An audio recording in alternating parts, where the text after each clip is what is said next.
21절부터 28절. 자, 저와 성도님들이 한 절씩 교독을 하고 28절은 다 함께 읽겠습니다.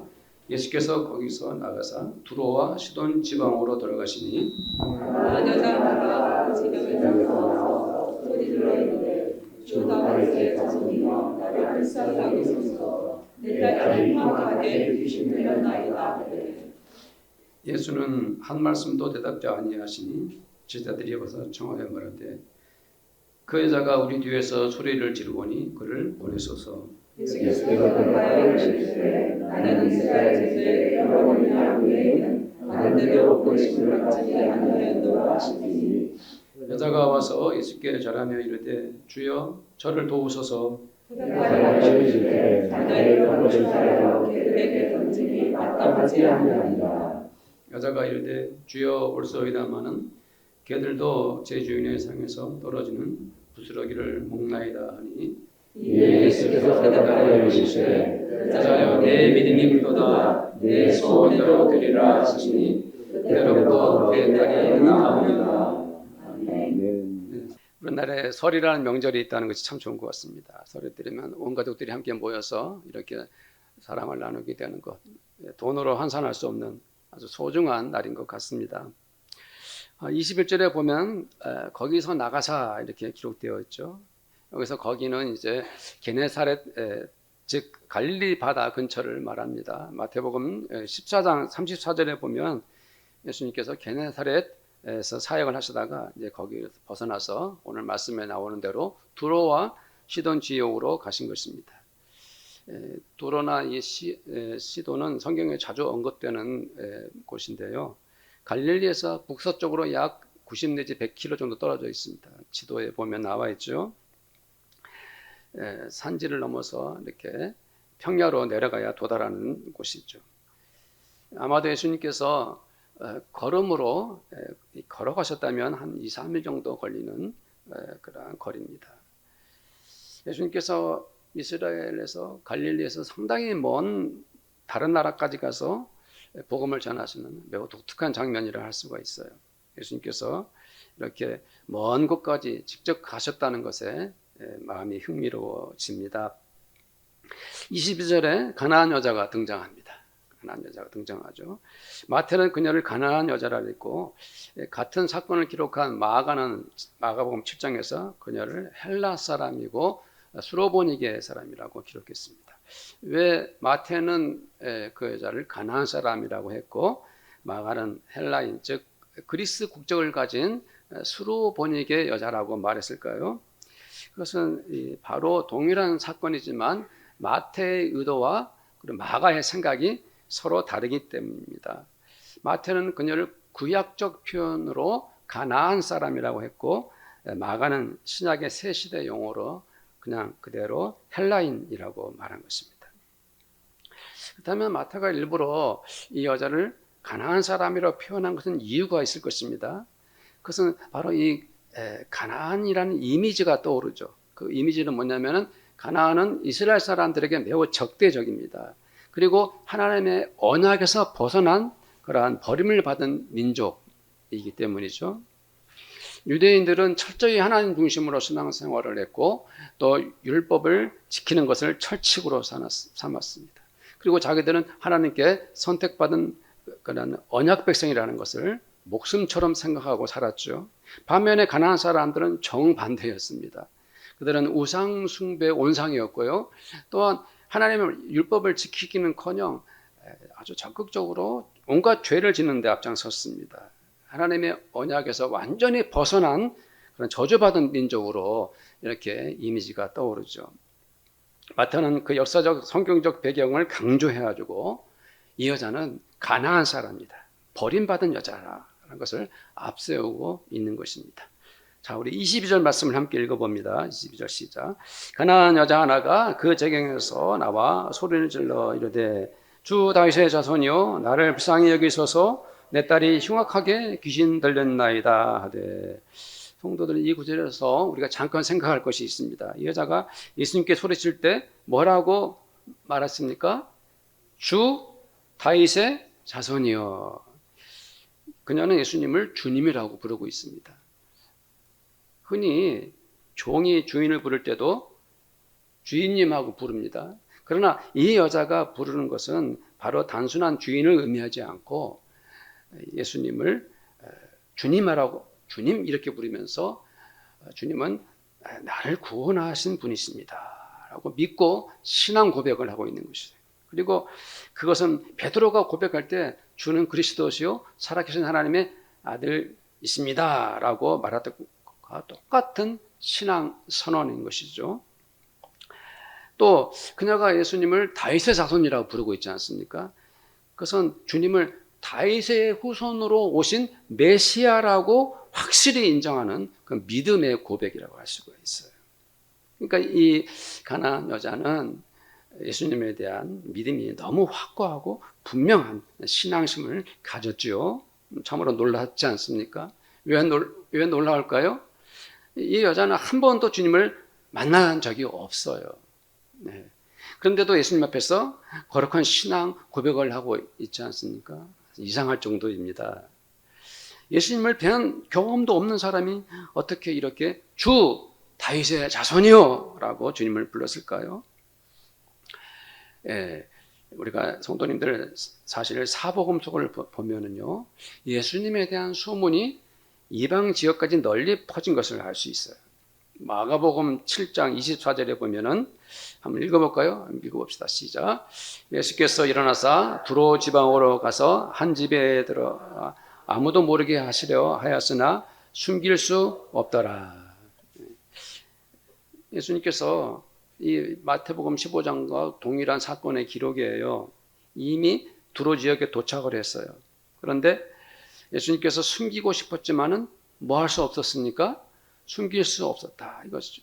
이것은 뭐냐면은 이미 예수님에 대한 정보가 선행적으로 그 지역에 퍼져 있었다는 것을 뜻하죠. 예수님의 명성이 갈릴리를 넘어서 이미 이방 땅에 도달해 있었습니다. 그래서 마가복음 7장에 이 여자는 예수님의 소문을 듣고 와서 그 발 아래 엎드렸다고 했죠. 마가복음 3장 7절에서 8절 말씀도 한번 볼까요? 마가복음 3장 7절 8절 읽어보겠습니다.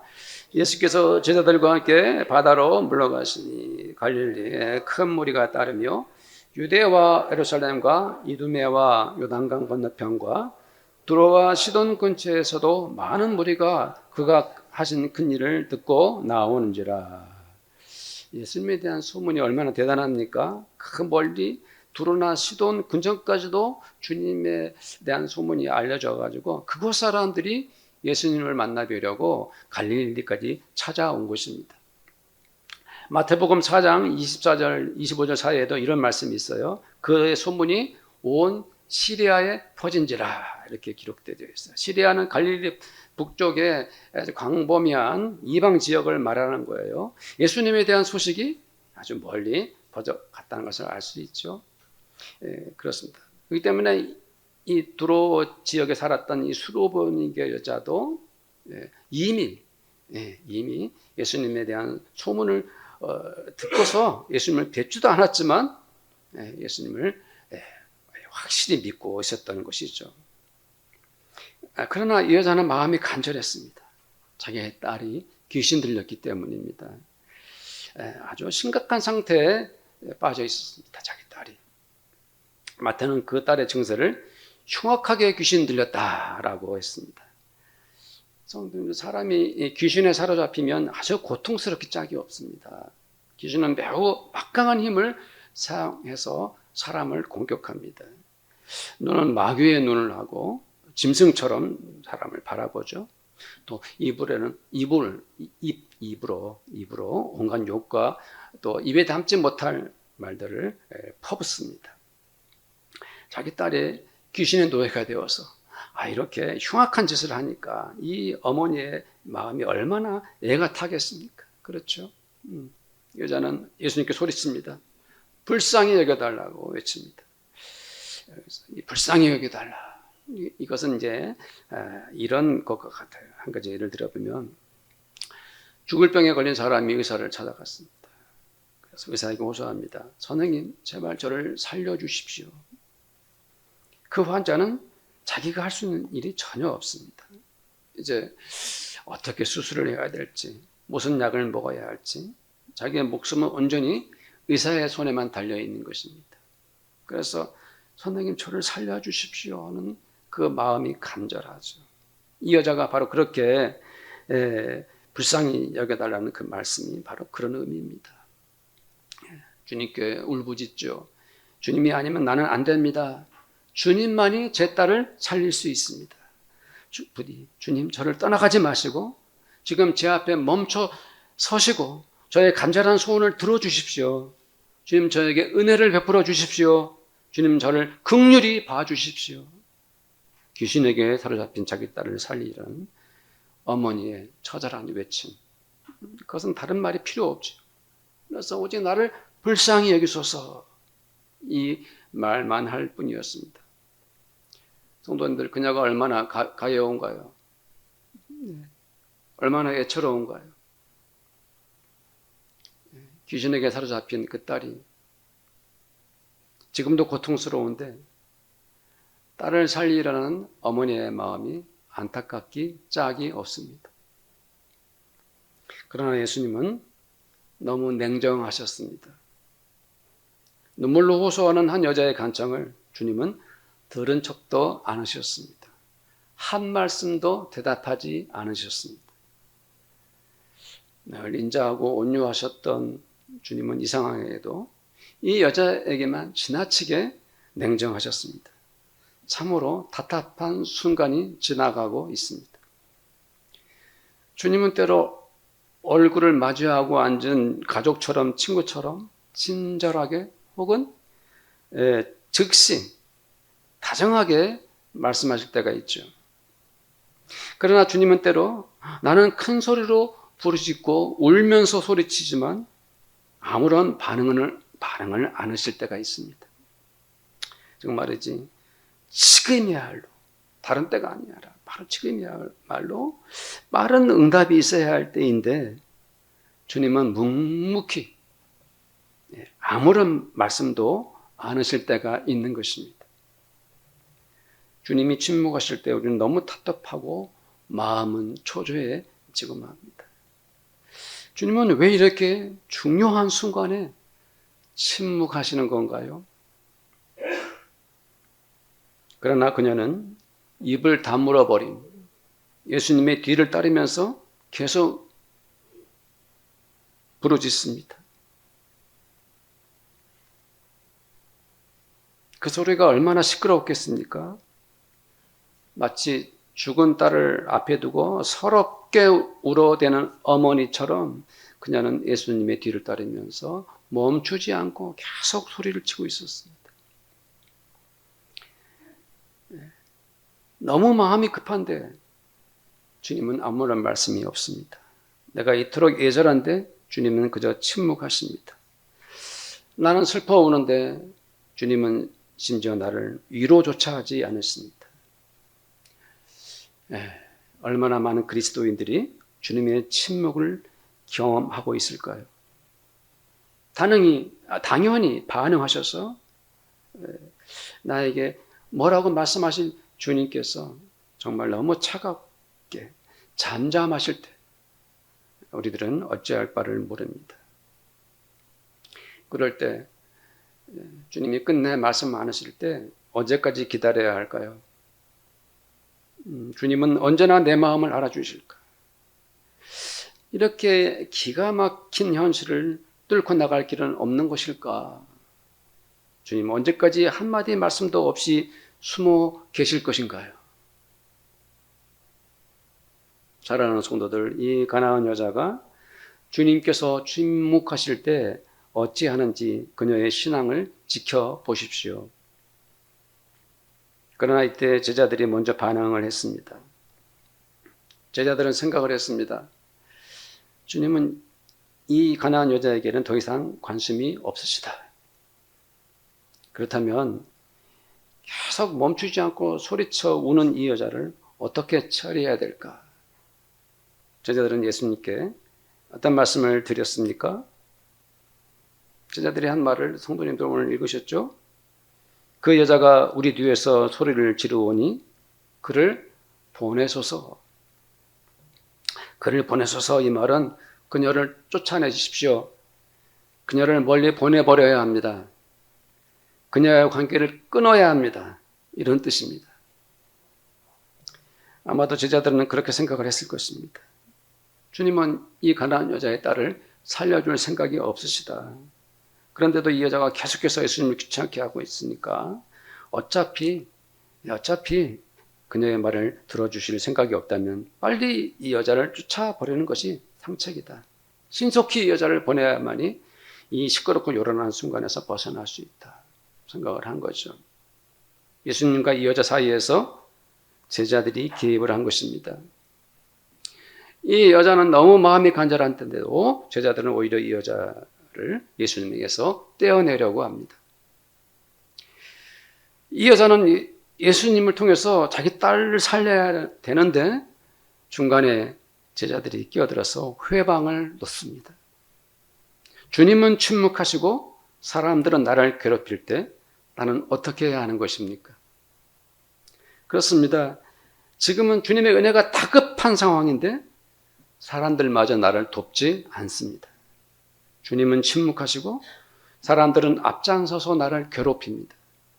너는 기도해봤자 소용없어. 너는 차라리 예수에게서 멀어져라. 다른 사람들은 예수께 사랑을 받을 수 있을지 몰라도 너만은 예수 은혜를 받을 수 없는 사람이야 하는 마음을 찾아오게끔 사람들이 나를 괴롭히는 것이죠. 이러한 경험은 웬만한 기독교인들이라면 누구나 경험해 봤을 것입니다. 주님의 침묵과 사람들이 괴롭히는 것. 이것은 신앙생활에 심각한 아주 위기가 찾아온 것입니다. 그러나 예수님은 침묵을 깨시고 이렇게 말씀하셨습니다. 뭐라고 말씀하셨죠? 나는 이스라엘 집에 잃어버린 양 외에는 다른 데로 보내심을 받지 아니하노라. 사실 이 말씀은 인종차별적인 발언입니다. 나는 이스라엘 우리 민족 사람들을 위해서만 왔지 너 같은 이방 사람들에게 대해서는 관심이 없다라고 주님이 말씀하십니다. 이스라엘을 보아도 기르는 양이 얼마나 많은데 내가 그들을 사랑하고 돌보는 마음은 간절하지만 너같이 하나님을 거역하고 너희와 같이 하나님의 말씀을 허투루 여기는 자들에게 내가 왜 선을 행해야 하겠느냐.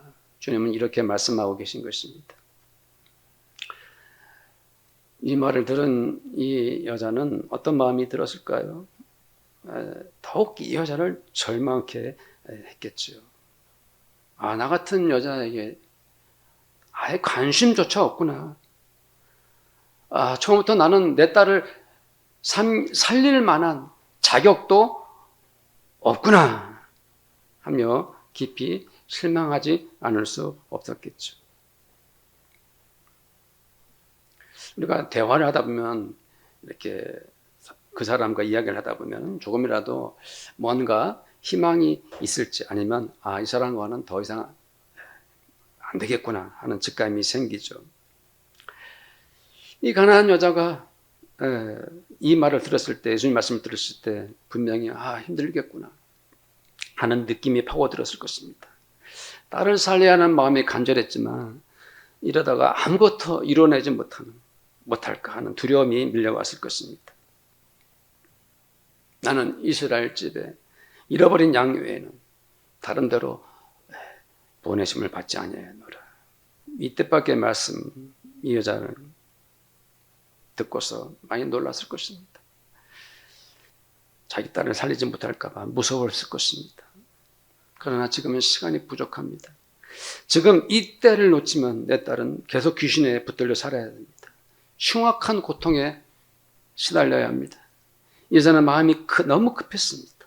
결코 이 여자는 포기할 수 없었습니다. 다시 크게 소리를 칩니다. 울부짖는 것 이상으로 행동을 합니다. 그때야 이 여자는 예수님께 절을 하였습니다. 딸을 둔 그 어머니는 예수님께 무릎을 꿇고 애타게 말씀드립니다. 주님 제발 저를 도와주십시오. 어쩌면 한 인간으로서 귀신에 씌워서 사는 것보다 더 불행한 일이 또 어디 있겠습니까? 사람을 몰라보고 부모나 형제에게도 욕을 퍼담고 온갖 폭력으로 하루하루를 지내야 하는 딸을 어쩌란 말입니까? 이 여자에게 남은 희망은 오직 예수님밖에 없었습니다. 다른 길은 없죠. 어떤 방법을 다 사용하더라도 그 누구라도 딸을 살릴 수는 없었습니다. 이 어머니는 예수님께 매달릴 수밖에 없었습니다. 그래서 그저 안타깝게 소리칩니다. 무릎을 꿇고 절하면서 주님, 저를 도와주십시오. 성도님들, 소외감을 경험해 봤습니까? 모든 사람들이 다 주님의 사랑을 받고 있는 것 같은데 나만 따돌림 당한다는 느낌 말입니다. 다른 성도들은 가만히 보면 주님과 그렇게도 다정한데 나만 홀로 주님과 소원해져 버렸다는 생각에 사로잡히는 것 말입니다. 주님께 사랑받는 사람들은 따로 정해진 것 같고 나는 언제나 주님 관심 밖으로 밀려나 있지 않은가 하는 그런 경험을 해봤습니까? 주님께서 이 여자를 보란듯이 거절해 버렸을 때 그 실망감이 얼마나 컸을까요? 전혀 예상도 못한 현실 앞에서 이 여자의 마음이 얼마나 급했을까요? 상황은 더 나아지지 않고 오히려 더욱 악화될 때 이 여자는 어떻게 행동했습니까? 예수님께 절하며 더욱 간청했습니다. 이 여자는 무릎을 꿇고서 온전히 몸을 숙여서 주님께 외쳤습니다. 저를 도와주십시오. 그 간절함과 안타까움, 애탄한 마음, 다급한 심정, 그리고 끝까지 주님을 믿는 그녀에게 그 마음에 믿음이 충만했던 것입니다. 주님은 내 딸을 살려주실 분이라고, 주님은 내가 이렇게 원하는 것을 들어주실 분이라는 것을 그녀는 믿고 있었습니다. 그녀는 기꺼이 주님께 무릎 꿇고 절을 한 것입니다. 어려울수록 더욱 간절해지는 이 여자의 신앙을 우리 성도들 볼 수 있습니까? 상황이 악화될수록 주님만 믿는 이 여자의 안타까운 믿음이 보입니까? 저와 우리 성도님들은 볼 수 있어야 합니다. 예레미야 예가 3장 55절부터 57절까지 한번 읽어보겠습니다. 여호와여, 내가 심히 깊은 구덩이에서 주의 이름을 불렀나이다. 주께서 이미 나의 음성을 들으셨사오니 이제 나의 탄식과 부르짖음에 주의 귀를 가리지 마옵소서. 내가 주께 아랫날에 주께서 내게 가까이하여 이르시되 두려워하지 말라 하셨나이다. 아멘. 그러나 주님은 이 여자에게 해서는 안 될 말씀을 하셨습니다. 이렇게 간절히 주님께 매달리는 여자에게 이제는 알았다, 그만 일어서라 하시지 않고 더 상처가 되는 말씀을 하신 것입니다. 주님은 이 가엾은 어머니에게 무엇이라고 말씀하셨습니까? 26절 대답하여 이르시되 자녀의 떡을 취하여 개들에게 던짐이 마땅하지 아니하니라. 성도님들, 예수님께서 이 말씀하신 것은 요즘 시대로 말하면 일종의 혐오 발언이라 할 수가 있어요. 나의 자녀들, 이스라엘 사람들은 사랑하지만 너희들은 개 같은 자들이 아니냐. 내가 아끼고 귀하게 여기는 내 자녀들에게 줄 떡을 왜 내가 너희 개들에게 주겠느냐. 주님은 이 가난한 여자를 개 취급을 하고 있습니다. 우리나라의 그 동남아 분들이 직업을 가지고 일하고 또 결혼을 해서 가정을 살아가는데요. 자녀들이 커가면서 얼굴이나 피부 색깔이 달라가지고 차별이나 왕따를 당한 일이 많다고 합니다. 때로는 직장에서 이런 사람들이 한국 사람들에게 학대를 당하거나 임금을 늦게 주거나 아예 착취를 당하는 경우들도 있다고 합니다. 예수님이 이 가난한 여자에게 이렇게 인종을 차별하여 말씀하신 것입니다. 정말 이제 너무 심하게 말씀하신 것은 맞습니다. 이 정도면 이 여자는 정말 이제 속으로 어떻게 하지? 이러다가 내 딸을 살리는 기회를 놓치고 마는 것은 아닐까? 정말 무서워했을 것 같습니다.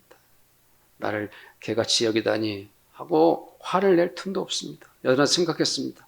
내가 개이면 어때? 내가 개 같은 여자라 해도 괜찮아. 내 딸만 살리면 돼.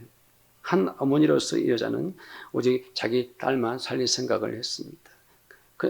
그녀는 마음에서 우러나는 말로 본능적으로 이렇게 말해버렸습니다. 뭐라고 말했습니까? 그녀가 뭐라고 말했습니까? 여자가 이르되 주여 올소이다마는 개들도 제 주인의 상에서 떨어지는 부스러기를 먹나이다. 성도들은 이 여자가 하는 말을 보고서 어떤 생각이 듭니까? 이 여자는 참으로 겸손하지 않습니까? 자기와 자기 민족을 개와 같이 여긴다면 그 마음이 어떨까요? 그 분노를 참을 수가 없을 것 같습니다. 인간적 모욕을 느끼면 사람은 저절로 화가 나기 마련이죠.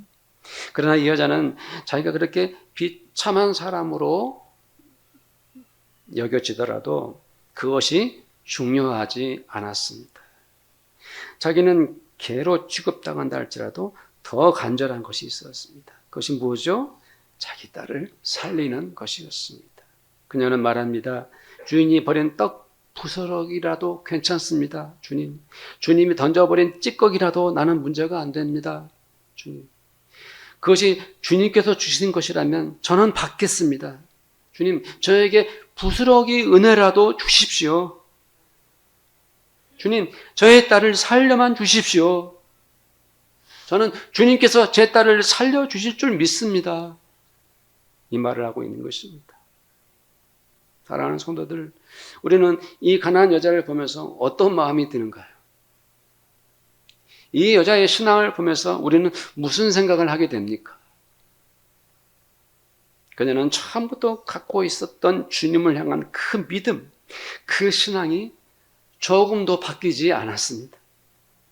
그는 진실하고 간절한 그 믿음을 털끝만큼도 변하지 않았습니다.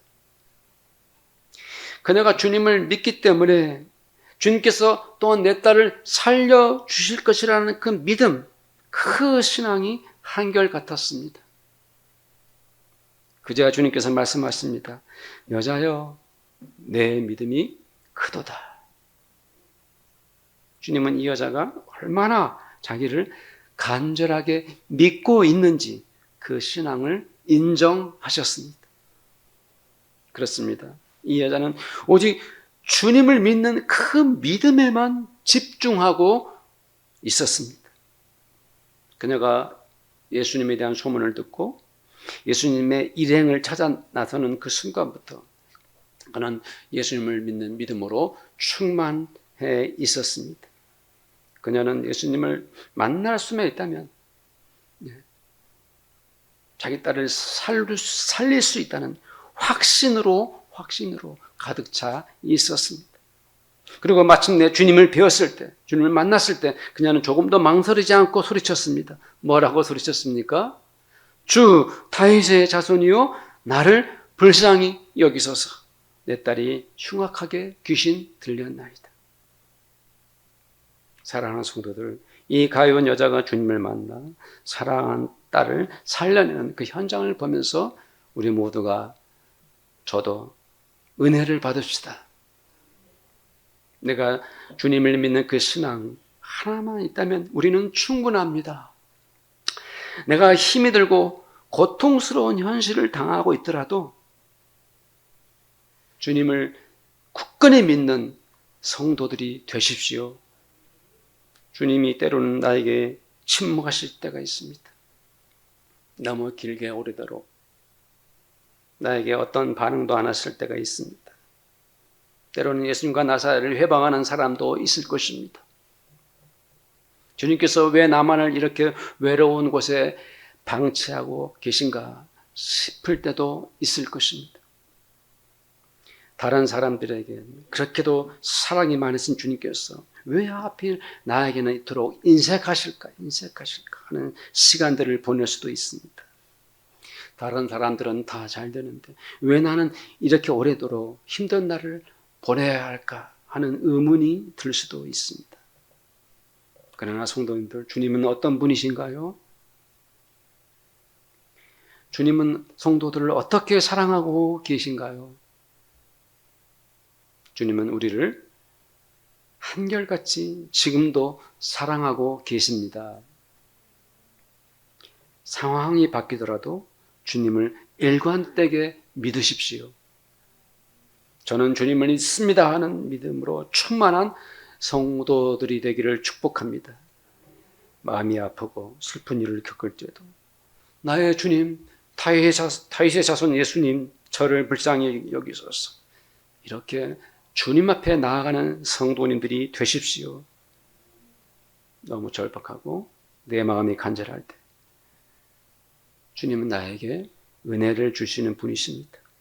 하나님은 나의 아버지이십니다. 이 믿음을 가지고 나가는 성도님들이 되십시오. 아멘. 시편 57편 1절 2절 말씀을 함께 읽고 기도하도록 하겠습니다. 읽겠습니다. 하나님이여 내게 은혜를 베푸소서. 내게 은혜를 베푸소서. 내 영혼이 주께로 피하되 주의 날개 그늘 아래에서 이 재앙들이 지나가기까지 피하리이다. 내가 지존하신 하나님께 부르짖으며 곧 나를 위하여 모든 것을 이루시는 하나님께로다. 아멘. 성도님들 함께 기도합시다. 각자가 오늘 말씀을 생각하고 가나안 여자와 예수님과의 만남 속에서 일어난 이 모든 상황들 속에 우리가 하나님 앞에 간절히 기도하기 원합니다. 하나님 아버지 감사합니다. 오늘 말씀을 통해서 은혜 주셔서 감사합니다. 이 가나안 여자 수로보니게 여인이 주님 앞에 나와서 귀신 들린 딸을 살리기 위한 간절한 이 믿음과 아버지 애타는 신앙을 우리가 본받기 원합니다. 하나님 아버지 어떠한 상황과 어떤 처지에서도 아버지 주님만을 믿는 주님을 향한 신앙 아버지 하나님 변치 않고 전절되지 않고 변색되지 않고 주님을 향한 이 믿음으로 아버지 하나님 한결같이 나갔던 이 딸의 신앙을 우리가 갖기 원합니다. 하나님 아버지 주님께서 우리를 얼마나 사랑하시는지 주님께서 우리를 얼마나 긍휼히 여기고 계신지 알기를 원합니다. 때로는 침묵하고 때로는 슬픔을 당하고 때로는 어려운 일을 겪어도 우리의 신앙은 아버지 하나님 바뀌지 않습니다. 우리의 믿음은 한결같습니다. 주님 아버지 하나님 우리를 불쌍히 여기시고 긍휼히 여겨주시니 감사합니다. 주여 주님이 우리 성도들과 이 종을 향해서 내 믿음이 크도다 네 소원대로 되리라 하신 주님의 위로와 주님의 은혜와 주님의 능력을 경험하는 저희들이 되기를 원합니다. 살아계신 하나님 아버지 우리를 지금도 사랑하시는 우리 주님 그분 앞에 무릎 꿇고 절하며 감사하는 저희들이 되기를 원합니다. 주여 우리 성도들에게 이 믿음을 주옵소서. 태산과 같은 신앙을 주옵소서. 이 간절한 믿음을 주옵소서. 주님을 향한 아버지 우리들의 애타는 믿음과 간절한 신앙이 아버지 하나님이여 성령의 은혜로 뜨거워지는 저희들 되기를 원합니다. 은혜를 우리에게 베풀어 주심으로 아버지 주님과 우리 사이에서 이 거룩한 신앙과 믿음으로 하나 되는 그 기쁨을 그 은혜를 마음껏 경험하게 하여 주옵소서. 사랑하는 성도들에게 이 중에게 믿음의 충만한 은혜를 부어 주옵소서. 감사하며 우리 주 예수님의 이름으로 기도드립니다. 아멘. 지금은 우리 주님 예수 그리스도의 은혜와 하나님 아버지의 말로 다 할 수 없는 그 사랑하심과 성령님의 교제하심이 오늘 함께 예배드린 이 자리에 함께한 하나님의 모든 아들 딸들 머리 위에 또 그들의 가정마다 그들이 믿음으로 열심히 일하는 일터와 열심히 공부하는 그들의 학원과 또 우리 교회 위에 지금부터 영원토록 함께 있을지어다. 아멘.